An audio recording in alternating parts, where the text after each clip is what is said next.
సఖీ కార్యక్రమానికి తిరిగి స్వాగతం. మా స్నేహితురాలు ఒకరోజు తాను చేస్తున్న ఉద్యోగానికి రాజీనామా చేస్తున్నట్లు ప్రకటించేసింది.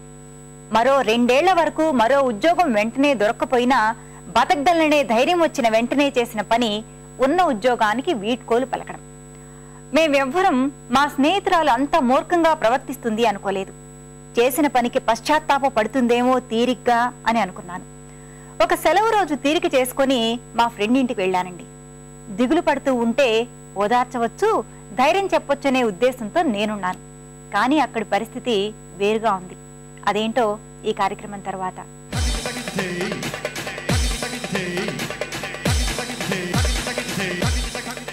నమస్కారం. వంటల సందడి కార్యక్రమానికి స్వాగతం. ముందుగా సకులందరికీ శ్రావణ శుక్రవారపు శుభాకాంక్షలు. మనతో పాటు బీజేపీ సీనియర్ నాయకురాలు శాంతారెడ్డి గారు ఉన్నారు. ఈ రోజు మనందరి కోసం ఒక సంప్రదాయపు వంటకాన్ని చేసి చూపిస్తానంటున్నారు. అదేంటో తెలుసుకుందామా? శాంతారెడ్డి గారు నమస్తే అండి. నమస్తే అమ్మా. ముందుగా మీకు శ్రావణ శుక్రవారపు శుభాకాంక్షలు. ఈ రోజు మన సకులందరి కోసం ఒక సంప్రదాయ వంటకం చేసి చూపిస్తానంటున్నారు కదా, అదేంటండి? ఇది రైస్ డైమండ్ కేక్ అనేది మోడర్న్ పేరమ్మా. వాస్తవానికైతే ఈ సాంప్రదాయ వంటకాన్ని నేను ఇంకెక్కడ ఏ ఫ్యామిలీలో కానీ ఏ ప్రాంతంలో కానీ ఎక్కడ కూడా తినలేదు, వినలేదు, చూడలేదు కూడా. ఇట్ ఈస్ ఇన్వెంటెడ్ బై మా ఫ్యామిలీలోనే ఇది చేయడం చూశాను, వాడడం చూశాను. దీని పేరు, అసలు పేరు పులుసు ఉక్కిరి అంటారు. అంటే పుల్లటి పెరుగుతోటి చేసేటువంటి ఉక్కిరి. ఉక్కిరి, పిట్టు ఇలాంటివి ఏవైతే ఉన్నాయో ఇది సాంప్రదాయక వంటకాలు. ఓకే శాంతారెడ్డి గారు, మనం అవి తెలుసుకుని ముందు దానికి అంటే ఆ పదార్థం తయారు చేయడానికి కావాల్సిన పదార్థాలన్నీ తెలుసుకుని మనం మధ్యలో మాట్లాడుకుందాం. మీరు దానికి కావాల్సిన పదార్థాలు చెప్తారా? కట్ చేసినటువంటి పచ్చిమిర్చి, సన్నగా తరిగినటువంటి ఉల్లిపాయలు, కొత్తిమీర, జీడిపప్పు, క్యాప్సికం, కరివేపాకు, క్యారెట్ తురుము, పచ్చిశనగపప్పు, నూనె, కాసంత నెయ్యి, నిమ్మరసం, ఉప్పు, ఆవాలు, మినపప్పు, మిక్సీ వేసుకున్నటువంటి ఉప్పుడు బియ్యం, పుల్లటి పెరుగు. ఓకే శాంతారెడ్డి గారు, మరి రైస్ డైమండ్ కేక్ కి కావాల్సిన పదార్థాలను తెలుసుకున్నాం కదా, ముందు ప్రాసెస్ ఏంటండి? మొదట మనం ఒక 2 గంటల ముందు నానబెట్టినటువంటి ఉప్పుడు బియ్యాన్ని మిక్సీలోకి వేసి, దోశ కన్నా ఇంకా మెత్తగా, అది క్రిస్పీగా ఉండకూడదు. ఓకే ఓకే, మెత్తగా, పలుకు అనేది ఎక్కడ తగలకూడదు, పలుకు అనేది ఉండకుండా మెత్తగా తీసి పెట్టుకోవాలి. పెరుగు, ఇది కొద్దిగా పుల్లగా లేకపోతే కాసంత, అంటే ఫ్రెష్ పెరుగు అయినట్లయితే, ఫ్రెష్ పెరుగు అయితే, పులుపు లేకపోతే కాసంత నిమ్మరసాన్ని కూడా కలుపుకోవాలి. ఇది 1 కప్పు ఉప్పుడు బియ్యం పిండి, ఇది 2 కప్పుల పెరుగు. అంటే డబల్ తీసుకోవాలి. దాంట్లో ఒక 2 చెంచాలు నిమ్మరసం వేసుకోవాలి. ఉప్పు, ఈ రెండింటిని ఒక బౌల్లోకి వేసి కలుపుకోవాలి.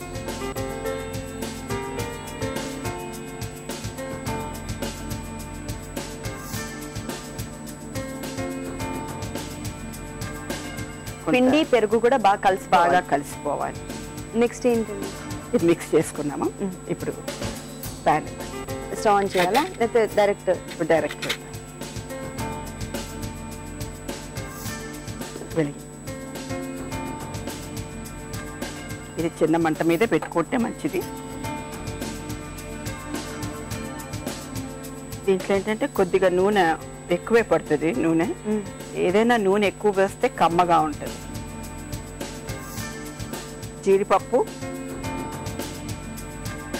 జీడిపప్పుని గోల్డ్ కలర్ వచ్చే వరకు, జీడిపప్పుని గోధుమ రంగులో వచ్చిందాక అట్లా వేయించి,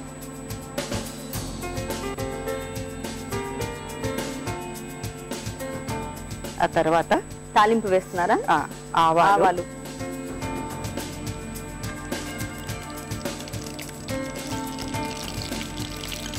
సాయి మినప్పప్పు,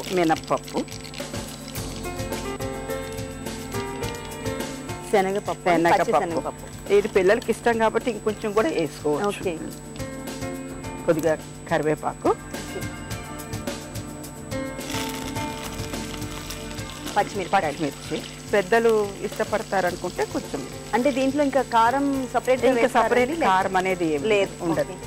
దీంట్లో మనం తాలింపు వేసుకున్న తర్వాత కరివేపాకు, పచ్చిమిర్చి, ఇలా సన్నగా తరిగి పెట్టినటువంటి ఉల్లిపాయలు,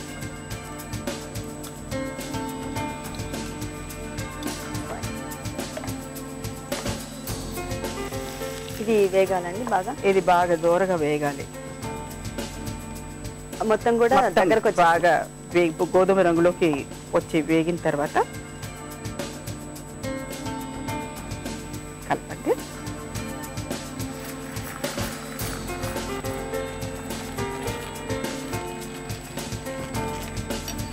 ఇప్పుడు ఈ వంటకం మీ పిల్లలు చేస్తూ ఉంటారా? చాలా ఇష్టం. ఇష్టం కరెక్టే, కానీ వాళ్ళు చేసుకుంటారా ఓన్గా? ఓన్గా చేయడానికి చేస్తారు, కానీ నీ చేత్తో చేసినంతగా బాగా రాదంటారు. నేను మామూలు అంటుంటాను, నా ఈ చేత్తో చేసినంత బాగా రాదంటారు. సిమ్లో పెట్టండి. సిమ్లో పెట్టాక ఒక 10 minutes. చాలు. ఇప్పుడు క్యారెట్ తురుముని దీంట్లో మిక్స్ చేయాలి. ఓకే. దాంతోపాటు తరిగి ఉంచినటువంటి కొత్తిమీర.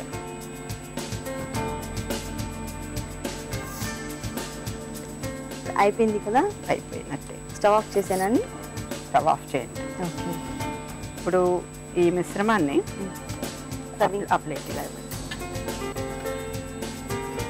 దీంట్లో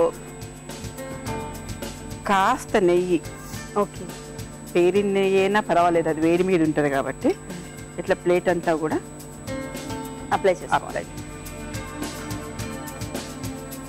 దాంట్లో తీసేసుకుందామా? దీంట్లోకి ఒక్క 5 నిమిషాలు చల్లబడాలి. Okay.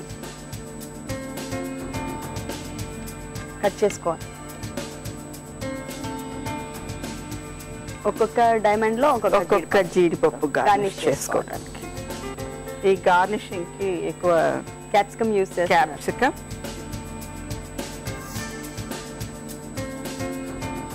Rice diamond cake is ready.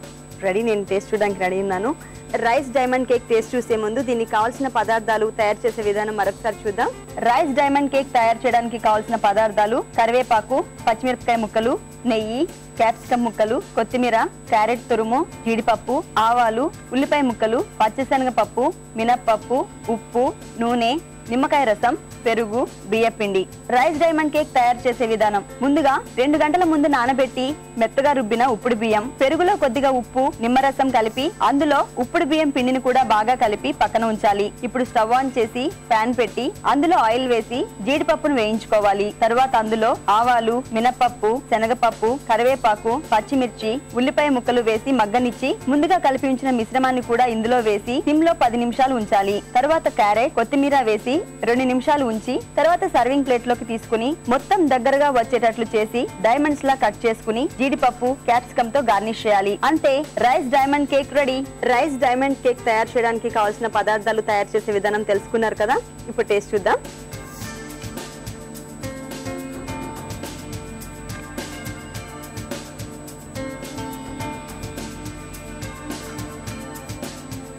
చాలా చాలా చాలా చాలా బాగుంది మేడం. ధన్యవాదాలు. మరి ఈ శ్రావణ శుక్రవారపు రోజున మా సకులందరికి ఒక మంచి వంటకం చేసి చూపించారు. థ్యాంక్ యూ వెరీ మచ్ అండి. ఓకే అమ్మా. చూసారు కదా సకులు, శాంతారెడ్డి గారు చేసి చూపించిన రైస్ డైమండ్ కేక్ చాలా టేస్టీగా ఉంది. మీరు కూడా తప్పకుండా ట్రై చేయండి. మీరు మా వంటల సందడి కార్యక్రమంలో పాల్గొనాలంటే మాకు కాల్ చేయాల్సిన నంబర్ 040-2355-6540కి కాల్ చేసి వంటల సందడి కార్యక్రమంలో పాల్గొనండి. ఇది ఇవాల్టి వంటల సందడి.